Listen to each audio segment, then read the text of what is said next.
Breaking news చూస్తున్నాం. ఖమ్మం వైఎస్ఆర్ కాలనీలో దొంగలు రెచ్చిపోయారు. ఒకటి కాదు రెండు కాదు ఏకంగా 6 ఇళ్లలో చోరీలకు పాల్పడ్డారు. బంగారు వెండి ఆభరణాలు నగదును ఎత్తుకెళ్లారు.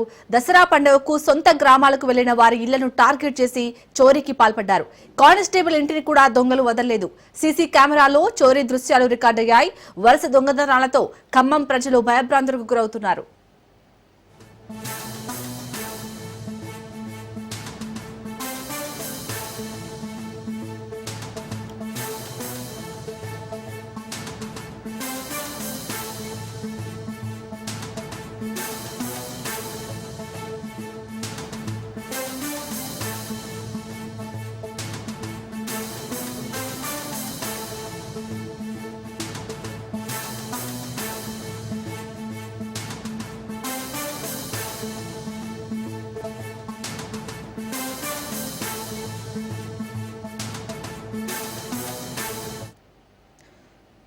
ఖమ్మం వైఎస్ఆర్ కాలనీలో దొంగలు రెచ్చిపోయారు.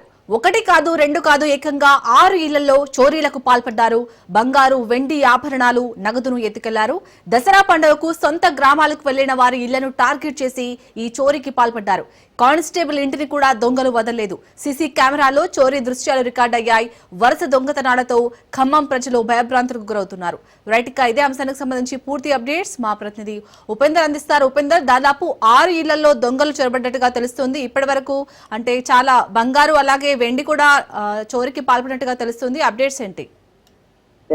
ఇప్పటికే ఖమ్మం జిల్లాలో వరుస దొంగతనాలతో కూడా అటు ప్రజలైతే బెంబేలెత్తుతున్న పరిస్థితి కనిపిస్తుంది. ఇక నిన్న రాత్రి ఏదైతే 6 ఇళ్లలో కూడా పోలీసులు ఒక్కసారిగా అంటే దొంగలు ఒక్కసారిగా చోరీకి పాల్పడడంతో పోలీసులు కూడా విస్మయం వ్యక్తం చేస్తున్న పరిస్థితి ప్రధానంగా కనిపిస్తుంది. ఇక ఏదైతే దసరా సెలవుల నేపథ్యంలోనే ఇళ్లకు వెళ్ళినటువంటి వాడి ఇళ్లను టార్గెట్ గా చేసుకుని దొంగలైతే అంటే బీభత్సం సృష్టించారు. విలువైన బంగారు ఆభరణాలు కావచ్చు, అదేవిధంగా అక్కడ సంబంధించినటువంటి వెండి బంగారు నగలు తెలుస్తుంది. అయితే ఈ అంతా కూడా ఏదైతే ప్రధానంగా వాళ్ళు తాళాలు పగలగొట్టి లోనికి పాల్పడ్డారు. సీసీ కెమెరాలు ఉన్నప్పటికీ కూడా వాటిని కూడా పర్యవేక్షణ అంటే చూసుకోకుండానే ఇటు ముసుగు వేసుకొని కూడా ఈ దొంగతనాలకు పాల్పడ్డట్లయితే తెలుస్తుంది. దాదాపుగా 8 నుంచి 10 మంది కూడా ఈ దొంగతనంలో పాల్పడినట్లయితే తెలుస్తుంది. ఇప్పటికే అధికారులు కూడా సీసీ కెమెరా పర్యవేక్షణలో కూడా వాటిని కూడా నిశ్చితంగా పరిశీలిస్తున్న పరిస్థితి ప్రధానంగా అనిపిస్తుంది. ఇక కొత్తమేరకు ఏంటంటే ఓ కానిస్టేబుల్ ఇంట్లో కూడా ఈ దొంగలైతే చోరీకి పాల్పడడంతో కూడా అతను కూడా విస్మయం వ్యక్తం చేస్తున్న పరిస్థితి కనిపిస్తుంది. ఇక పోలీసులు దీన్ని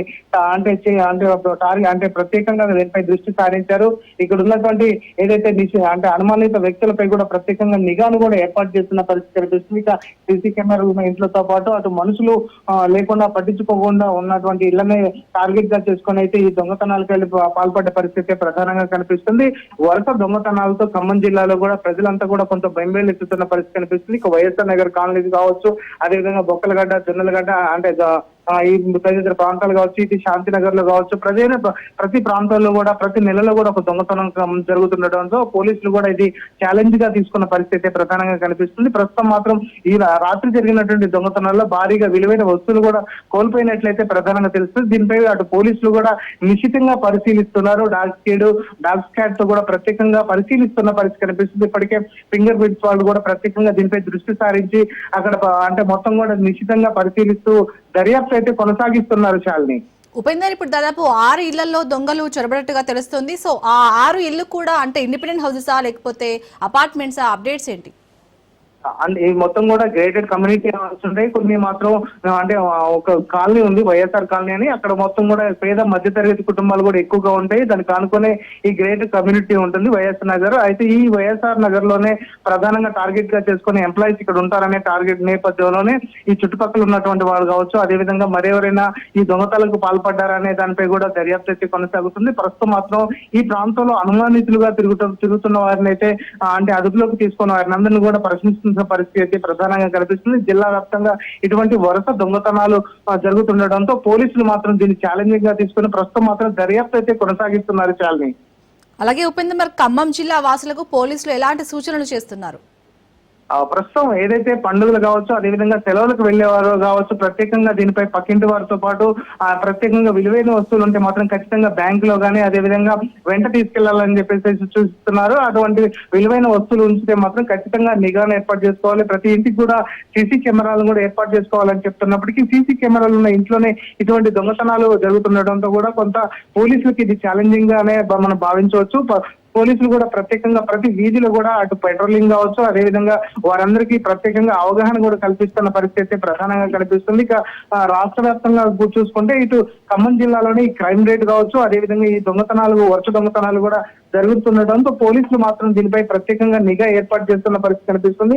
ఇక్కడ ఏదైతే పోలీసుల వైఫల్యం కూడా ప్రధానంగా కనిపిస్తుంది. ఎందుకంటే పెట్రోలింగ్ సంబంధించినటువంటి వారంతా కూడా ఎక్కడ కూడా నైట్ పెట్రోలింగ్ చేయట్లేదని చెప్పేసి గత ప్రజల నుంచి కూడా ఆరోపణలు వస్తున్న నేపథ్యంలోనే అంటే ఇటు పోలీసులు కూడా మేము ఖచ్చితంగానే నిఘానైతే కొనసాగిస్తున్నామని చెప్పేసి చెప్తున్నారు. ప్రస్తుతం మాత్రం ఆ ప్రాంతంలో మాత్రం ప్రతి వ్యక్తిని కూడా ప్రతి ప్రాంతాన్ని కూడా ప్రత్యేకంగా నిశ్చితంగా పరిశీలిస్తూ ఈ కేసును మాత్రం దర్యాప్తు చేస్తున్నారు. అంటే ఇప్పటికే సిపి కావచ్చు, ఏసీపీ ఆధ్వర్యంలో ప్రత్యేకంగా నిఘా బృందం కూడా దీనిపై అంటే ప్రత్యేకంగా నిఘానైతే ఏర్పాటు చేసిన పరిస్థితి ప్రధానంగా కనిపిస్తుంది. Shalini. Right, thank you Upender.